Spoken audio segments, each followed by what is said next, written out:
We're back. You're watching the Jersey City Show. Pat O'Melia here. You got his Joseph A. Bank jacket on. I think this is a Men's Warehouse, this burnt orange thing. Chris Christie and Hoboken and Mayor Zimmer. Interesting pairing, these two.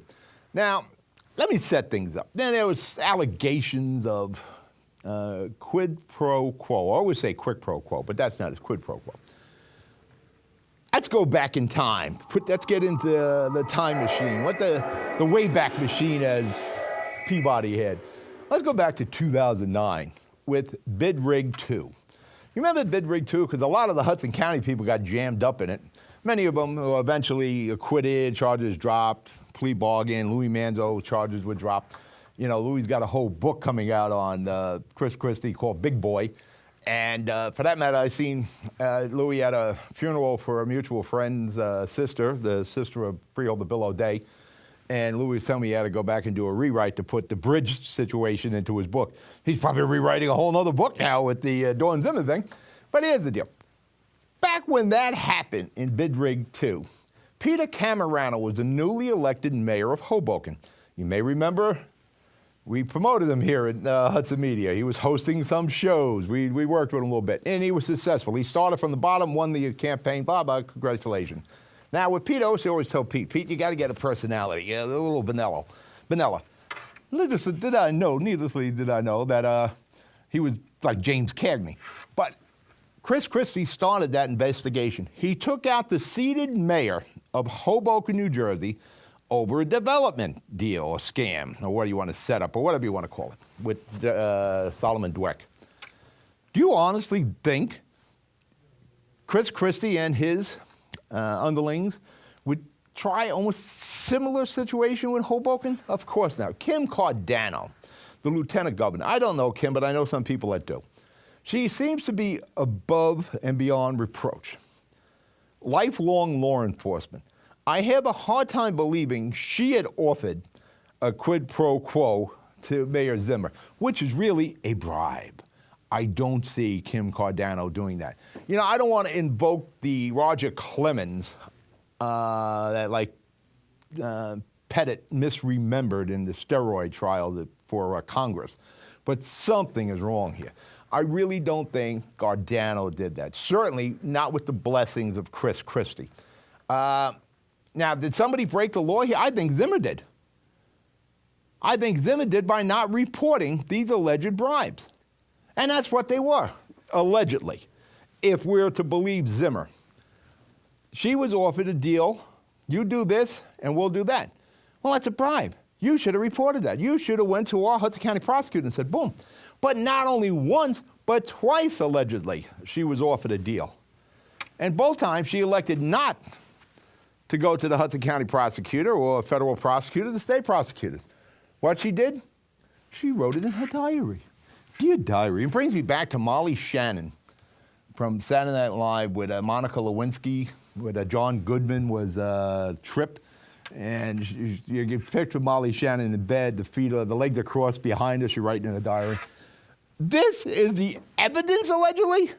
Zimmer's diary is the evidence. No witnesses, no nothing. She wrote it in a dear diary. Today, I was offered a deal. But she also wrote in a diary, I'm not quoting, not even paraphrasing, that Chris Christie let her down. He was like every other man in my life. Give me a effing break here. This is the evidence, her diary. And I'll tell you how insane this is. Now, we have joint committees now being merged into one on a state level investigating this. That I actually spoke to some respected politicians who told me, you know, Pat, the FBI has a way of investigating and analyzing, CSIing the ink to find out when she wrote it. Listen, no matter when she wrote it, she wrote this in her diary, and that makes it true? No, there's nobody else to collaborate this. Plus, Cardano is above reproach, lifelong law enforcement. Now, not to say that Zimmer's not misremembering, as Clemens coined, or confused herself. And the thing is, well, Zimmer said she'll take a lie detector. Well, that's great because it's not admissible anywhere except on the Maury show. Lie detectors aren't admissible in court. So, wow, I'll take a lie detector test. Well, guess what? They're not admissible because they're not accurate. It's almost hokum.